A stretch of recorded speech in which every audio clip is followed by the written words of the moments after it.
Hello welcome to Mirza fashion coaching classes. ఈరోజు మనం ఏం చేద్దాం, స్లీవ్ మార్కింగ్ చేద్దాం. సో ముందుగా ఏం చేయండి, ఫోల్డింగ్ సైడ్ ఫ్యాబ్రిక్ తీసుకోండి. ఓకే, ఫోల్డింగ్ సైడ్ ఎప్పుడైనా మీ వైపే ఉండాలి. సో దీనికి ఏం చేయండి, తిన్నంగా ఒక లైన్ గీసేయండి. ఓకే, గీసేసి ఇక్కడ నుంచి ఏం చేయండి, 10 ఇంచెస్కి మార్క్ చేయండి. ఓకే, మనం 10.5 కూడా మనం తీసుకెళ్ళొచ్చు. సో 10 ఇంచెస్కి అలా మార్క్ చేయండి.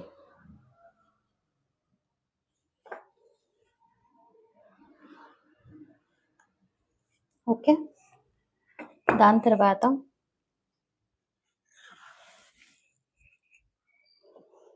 ఏం చేయండి, ఇక్కడ ఫోల్డింగ్ సైడ్ నుంచి ఓకే, ఫోల్డింగ్ సైడ్ నుంచి 0.75 వెళ్ళండి.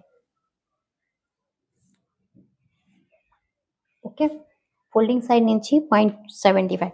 సో ఇక్కడ నుంచి మార్కింగ్ చేస్తాను నేను 0.75. ఓకే, ఇక్కడ నుంచి మార్కింగ్ చేయండి 4.5.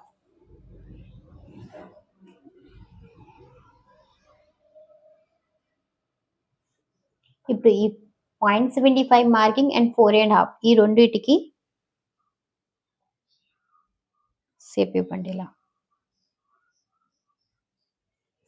ఓకే, దీనికి కొంచెం డార్క్ చేసేస్తాను.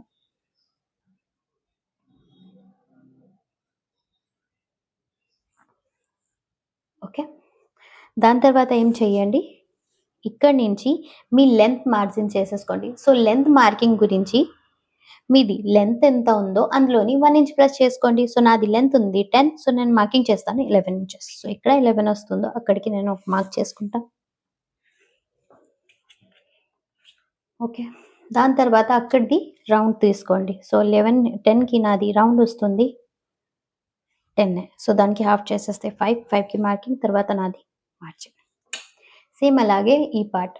సో ఈ పార్ట్కి ఏం చేయండి, ఈ రెండింటికి సెంటర్ ఫస్ట్ తీయండి, సెంటర్కి మార్క్ చేయండి. మార్కింగ్ నుంచి 0.25లోని 1 లైన్ ఎక్స్ట్రా. ఓకే, సో నేను ఏం చేస్తాను, సెంటర్ నుంచి మార్కింగ్ చేసి 0.25లోని 1 లైన్ ఎక్స్ట్రా, లేకపోతే హాఫ్ ఇంచ్, ఈ 2 ఆప్షన్ ఉంటుంది. 0.25లోని 1 లైన్ ఎక్స్ట్రా, లేకపోతే హాఫ్ ఇంచ్. ఇప్పుడు ఈ మార్కింగ్కి 0.75 మార్కింగ్కి కల్పించండి. ఈ మార్కింగ్కి మనం marking. Okay, so front ఆర్మల్ draw అయిపోయింది. దాని తర్వాత ఏం చేయండి, మన దగ్గర ఏమైనా డ్రెస్ దేనికి మనం అటాచ్ చేస్తామో దానికి ఏం చేయండి, ఫస్ట్ సపోజ్ ఫ్రంట్ పార్ట్ ఉందా, ఫ్రంట్ ఆర్మల్ ఉందా, సో ఫ్రంట్ ఆర్మల్ ఇలా పట్టుకోండి. ఓకే, ఫ్రంట్కి ఫ్రంట్లోని లెక్క చేయండి. ఇలా చూడండి, ఫ్రంట్లో ఫ్రంటే పెట్టండి. పెట్టేసి ఏం చేయండి, మార్కింగ్ చేసేయండి. ఓకే, ఇప్పుడు బ్యాక్కి బ్యాక్ మార్క్ చేయండి.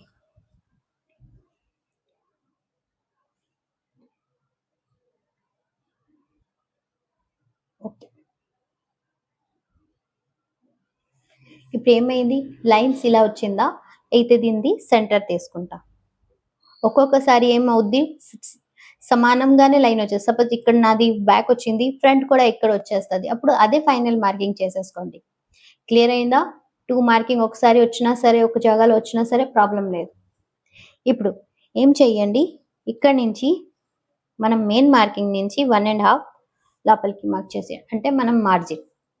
ఇప్పుడు మార్జిన్కి మార్జిన్ మార్క్ చేయండి, మెయిన్ మార్కింగ్కి మెయిన్ మార్కింగ్. ఓకే, మన స్లీవ్ ఫర్మా రెడీ అయిపోయింది. ఇప్పుడు ఇది మీరు బ్లౌజెస్లోని యూజ్ చేసుకోవచ్చు, డ్రెస్సెస్లో యూజ్ చేసుకోవచ్చు. ఓకే, ఇక్కడ నుంచి ఏం చేయండి, హాఫ్ ఇంచ్ వదిలేసి, ఎందుకంటే హాఫ్ ఇంచ్ మాది స్టిచ్చింగ్కి వెళ్తుంది. సో హాఫ్ ఇంచ్ వదిలేసి మీరు 5 ఇంచ్కి ఒక మార్కింగ్, 8 ఇంచెస్కి ఒక మార్కింగ్ చేయండి. సో మీది 5 ఇంచెస్లోని ఎంత వస్తుందో రౌండ్, దాన్ని రౌండ్ తీసేసుకోండి. సో నాది 12 ఇంచెస్ వస్తుంది.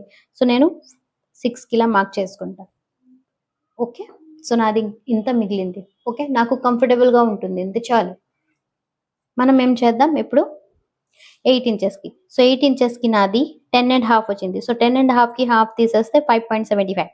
సో, 5.75 నాకు ప్రాపర్‌గా వచ్చింది. ఓకేనా? 5 is the round, 8 is the round అలా పెట్టుకొని మార్కింగ్ చేసేసుకోండి. ఓకే. ఇప్పుడు కట్ చేయడానికి ఇక్కడి నుంచి ఇలా, తర్వాత ఇలా కట్ చేయండి. తర్వాత ఇలా కట్ చేసుకొని తీసియండి. ఓకేనా? తర్వాత నార్మల్ ఆర్మోల్ ఒక పార్ట్‌లోని తీయండి. సపోజ్ ఇది 2 పార్ట్ ఉంది. సింగిల్ పార్ట్‌లోని తీసేయండి. మీకు యూట్యూబ్‌లోని వీడియో అప్‌లోడ్ చేస్తాను. అది సైజెస్ బట్టి ఎలా వెళ్ళాలి, ఓకే? అది ఎలా యూజ్ చేసుకోవాలి, టైట్ కావాలంటే ఎలా, లూజ్ కావాలంటే ఎలా, సో, అది మొత్తం అప్‌లోడ్ చేస్తాను. ఓకేనా? Thank you.